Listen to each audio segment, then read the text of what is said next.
Você lembra da animação? Ou já assistiu a esse desenho de Oz, do ano de 1974?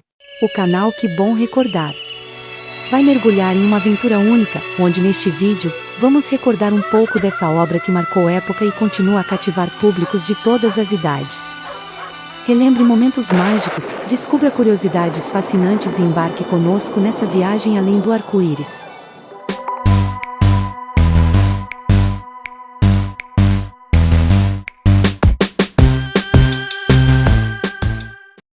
Mundo Maravilhoso de Oz, O Regresso. Título no Brasil é uma sequência animada de O Mágico de Oz da MGM, lançada em 1974 nos Estados Unidos pela Filmation. Não no cinema, mas sim em um especial de Natal da TV. Depois de ter sido lançada 2 anos antes no Reino Unido. Estranhamente, a produção começou em 1962, mas a conclusão foi adiada por vários obstáculos ao longo dos anos. Um deles a falta de verba e patrocínio. É considerado como um filme alternativo de Oz com elementos retirados do primeiro livro, e algumas outras referências de outros livros do autor L. Frank Baum. Lyman Frank Baum foi o criador das histórias que deram vida a personagens maravilhosos e fazem parte de uma série de livros de Oz. Uma coleção de 14 títulos. Um dos personagens que aparece no desenho é Jack Cabeça de Abóbora, um personagem principal, mas só é referido como Cabeça de Abóbora ou Abóbora, e nunca como Jack. Do livro A Maravilhosa Terra de Oz que foi baseado o desenho. Onde Jack foi feito por um garotinho chamado Chip, que para assustar sua guardiã, uma velha bruxa chamada Mombi. Do baú de Mombi ele tirou algumas roupas velhas para Jack, calça roxa, camisa vermelha, colete rosa com bolinhas brancas e meias, às quais acrescentou um par de sapatos. Quando Mombi viu Jack, ela quase o despedaçou. Em vez disso, ela decidiu testar seu novo pó da vida nele. Isso funcionou e Jack ganhou vida. Existem mais algumas mudanças interessantes na história dos livros, ou seja, o exército só de meninas que domina a cidade das Esmeraldas do livro foi alterado para um exército só de elefantes. E o cavalete é transformado em cavalo de carrossel. O elenco repleto de estrelas certamente foi um atrativo dessa animação, especialmente com a filha de Judy Garland a que fez Dorothy em O Mágico de Oz. Estou falando de Liza Minnelli que com 16 anos tinha a mesma idade da mãe quando fez o filme da MGM em 1939. Judy Garland assinou o contrato de Liza Minnelli na época. O que pouca gente sabe que ela teve que ficar em um ponto estratégico pois precisava de um banheiro por perto caso ela precisasse de uma retirada rápida. O motivo é que na noite anterior às gravações ela havia comido camarão estragado e isso era um problema. Ainda falando sobre a dublagem. Embora Danny Thomas tenha sido creditado como dublador do Homem de Lata, todos os seus diálogos foram substituídos por Laurie Storch, que imitou sua voz. Isso gerou confusão, já que ele foi listado na sequência de abertura do filme no pôster, embora ele não soubesse que foi substituído quase totalmente, exceto por uma música. Mickey Rooney dublou o Espantalho, mas não havia sido a primeira opção. Ele substituiu Peter Lawford pois não acharam sua voz adequada ao personagem.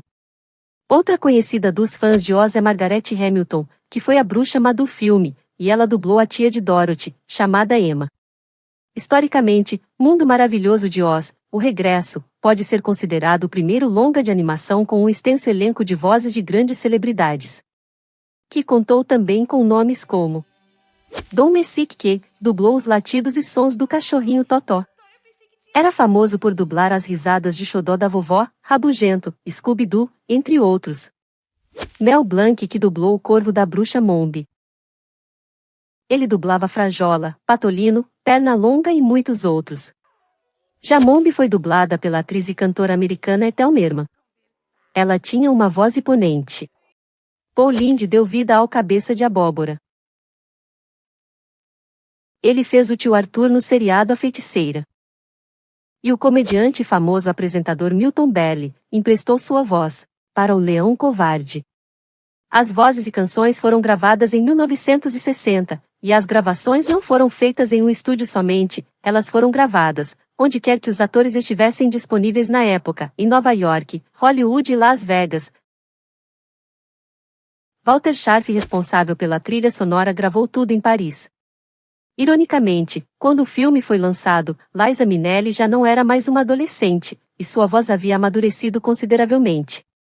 Foi relatado que durante as filmagens de Cabaré, Liza soube do lançamento da animação Oz, e quis regravar seus vocais para a trilha sonora, pois achava que poderia melhorar o que tinha feito. Mas isso não ocorreu, pois poderia causar diferenças, tanto na voz quanto na qualidade do produto final, já que a primeira tinha sido gravada muito antes. A faraway land where daydreams and wishes and rainbows are planned.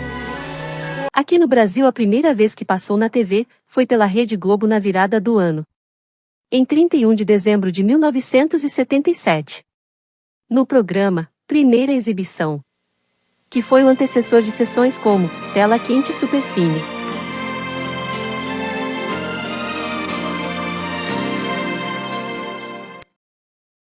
Depois passou na Sessão da Tarde e também no SBT.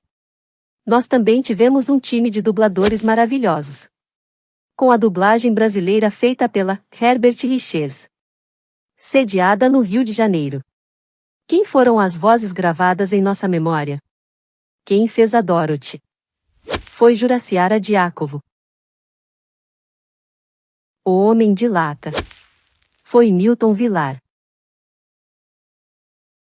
O Leão Covarde, nosso saudoso e querido Orlando Drummond. Corcel Cabeça de Pau III, Magalhães Graça.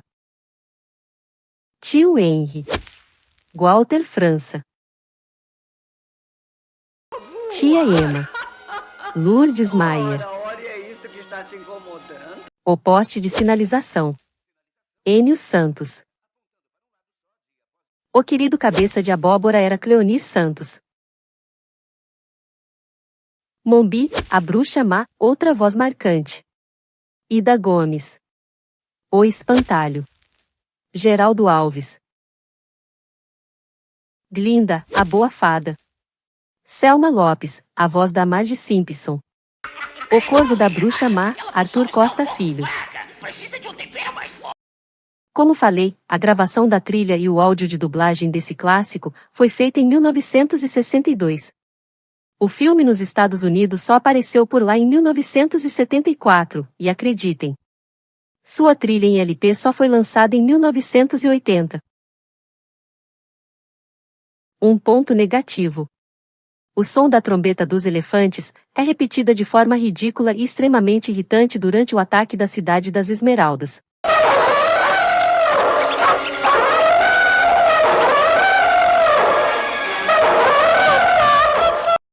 Dois pontos positivos. Há uma homenagem à MGM, quando Leão Covarde diz que um produtor de cinema o contratou para rugir por seus títulos. É um serviço cinematográfico. Tem um produtor independente querendo o meu rugido no começo dos filmes. Essa não. O filme traz uma boa mensagem, onde em determinado momento, Dorothy diz, se tivermos fé em nós mesmos, teremos a maior magia de todas. Então é isso, espero que tenham gostado de recordar e conhecer um pouquinho mais desse clássico infantil que atravessou gerações.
Muito obrigado por assistir, se inscreva no canal, e até o próximo vídeo, aqui do Que Bom Recordar.